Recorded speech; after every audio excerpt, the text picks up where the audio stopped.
శుక్లాం బ్రహ్మవిచారసారపరమామాద్యాం జగద్వ్యాపినీం వీణాపుస్తకధారిణీమభయదాం జాడ్యాంధకారాపహాం హస్తే స్ఫాటికమాలికాం విదదతీం పద్మాసనే సంస్థితాం వందే తాం పరమేశ్వరీం భగవతీం బుద్ధిప్రదాం శారదాం. శ్రీ మహాగణాధిపతయే నమః. శ్రీ మహాసరస్వత్యై నమః. శ్రీ గురుభ్యో నమః. 2024 సంవత్సరము డిసెంబర్ మాసంలో సింహరాశిలో జన్మించినటువంటి వారికి, అంటే సింహరాశి జాతకులకు గోచార ఫలితాలు ఎలా ఉన్నాయో తెలుసుకుందాం. ఈ డిసెంబర్ మాసంలో సింహరాశి వారికి సూర్యుడు 4-5 స్థానాల్లో సంచరిస్తున్నాడు. అంటే అర్ధాష్టమ స్థానం, పంచమ స్థానం ప్రతికూలంగా ఉంటుంది. కుజుడు ద్వాదశ స్థానంలో ప్రతికూలంగా ఉన్నాడు. బుధుడు చతుర్థ స్థానంలో అనుకూలంగా ఉన్నాడు. గురువు దశమ స్థానంలో ప్రతికూలంగా ఉన్నాడు. శుక్రుడు షష్టమ స్థానంలో ప్రతికూలంగా ఉన్నాడు.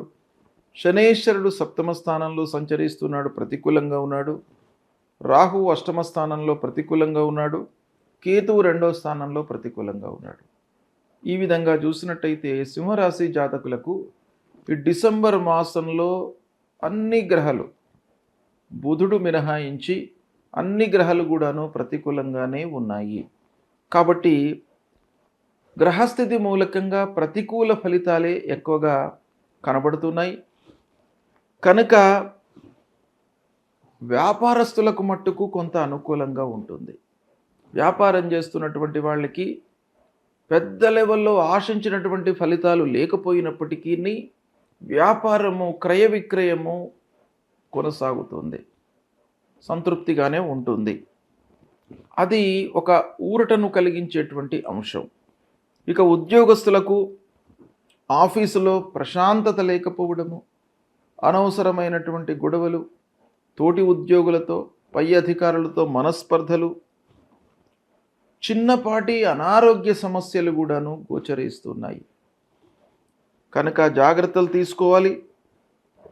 ఇక ఉద్యోగస్తులకు స్థానచలనము ఉంటుంది.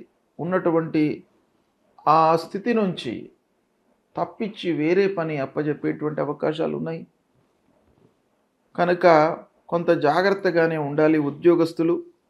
ఇక వ్యవసాయదారులకు, పారిశ్రామికవేత్తలకు అనవసరమైనటువంటి ఖర్చులు గోచరిస్తున్నాయి. కాబట్టి వ్యవసాయదారులు అనవసరమైనటువంటి పెట్టుబడులలోకి వెళ్లకుండా వాళ్ళు ఏదైతే చేయాలని అనుకుంటున్నారో దానిపైననే మనస్సు నిలిపి చేయడం మంచిది. వ్యవసాయదారులు పక్కవారితో అనవసరమైనటువంటి కలహాలు, నైబర్స్తో ముఖ్యంగా ఇబ్బందులు ఎదురయ్యేటువంటి అవకాశాలు ఉన్నాయి. ఇక పారిశ్రామికవేత్తలకు తరచుగా మిషనరీస్ల మూలకంగా రిపేర్లు, ఖర్చులు ముందుకు వస్తాయి. అన్నదమ్ములు, బంధువులతో ఖర్చులు పెరుగుతాయి. భూమి, వాహనముల మూలకంగా తగాదాలు ముందుకు వస్తాయి. అనవసరమైనటువంటి రిపేర్లు ముందుకు వస్తాయి. తద్వారా ఊహించినటువంటి ఖర్చు, ముఖ్యమైనటువంటి పనులు చేయాలి అన్నప్పుడు మన చేతిలో డబ్బు లేనటువంటి స్థితి ఏర్పడుతుంది. తొందరపాటు నిర్ణయాలతో చాలా ఇబ్బందులను ఎదుర్కొంటారు. కనుక ఓపిక అనేటువంటిది ఈ మాసంలో సింహరాశి జాతకులకు చాలా అవసరము. చిన్ననాటి మిత్రులు, బంధువులు, స్నేహితుల రాకతో కూడాను ఖర్చులు పెరుగుతాయి.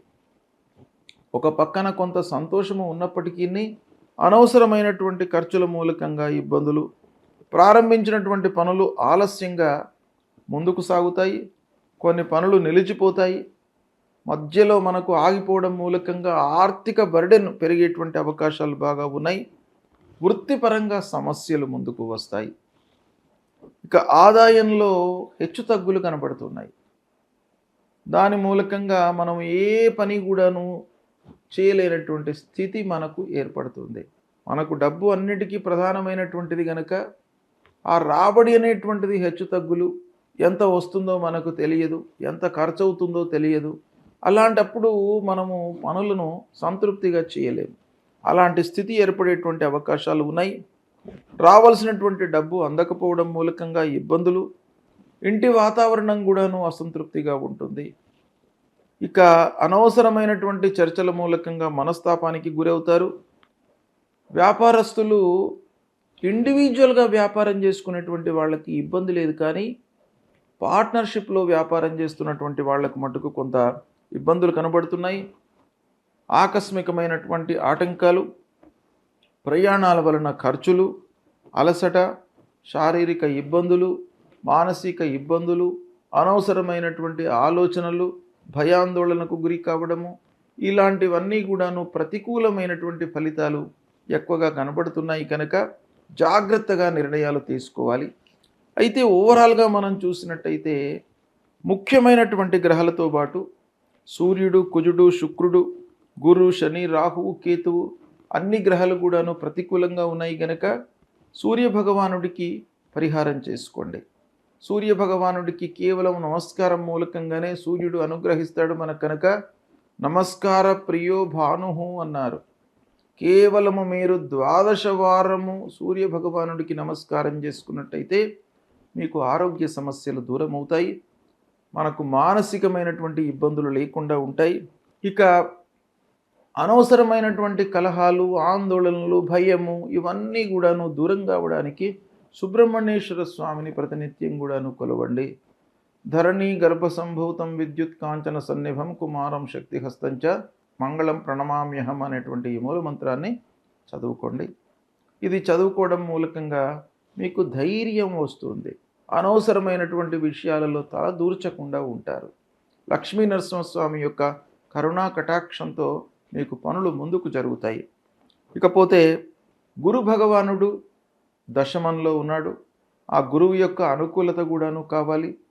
కాబట్టి గురు భగవానుడి కొరకై దేవానాంచ ఋషీణాంచ గురుం కాంచన సన్నిభం వందనీయం త్రిలోకానాం తం నమామి బృహస్పతి అనేటువంటి మూల మంత్రాన్ని చదువుకోండి. ఆ గురు భగవానుడి యొక్క అనుగ్రహం లభిస్తుంది. ఇక మహాలక్ష్మి అమ్మవారిని కొలవండి. ప్రతినిత్యం కూడాను మహాలక్ష్మి అష్టోత్తరాన్ని చదువుకోండి. అమ్మవారికి కుంకుమ పూజ చేసుకోండి. తద్వారా మీకు ఇంటిలో ఇబ్బందులు లేకుండా ఉంటాయి. ఆదాయము మనకు హెచ్చుతగ్గులు లేకుండా ఉంటాయి. కొంత కలిసి వస్తుంది. ఇక ఆంజనేయ స్వామి దేవాలయానికి వెళ్ళండి. ఆంజనేయ స్వామిని కొలవండి. హనుమాన్ చాలీసా పారాయణం చేసుకోండి. తద్వారా మీకు అన్నీ కూడాను కలిసి వస్తాయి. ముఖ్యంగా అమ్మవారిని కొలవండి. దుర్గామాతను కొలవండి. దృష్టి దోషాలు లేకుండా ఉంటాయి. భయం దూరం అవుతుంది. ఆందోళనకు గురి కాకుండా ఉంటారు. మానసిక శారీరక ఇబ్బందులు లేకుండా ఉంటాయి.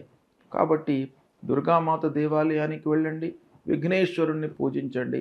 ఈ విధంగా చేసినట్టయితే మీకు కొంత ఊరట లభిస్తుంది. భగవంతుడి యొక్క అనుగ్రహం లభిస్తుంది. చెడు ఫలితాలు తక్కువ మోతాదులో మీకు సంభవించేటువంటి అవకాశాలు ఉంటాయి.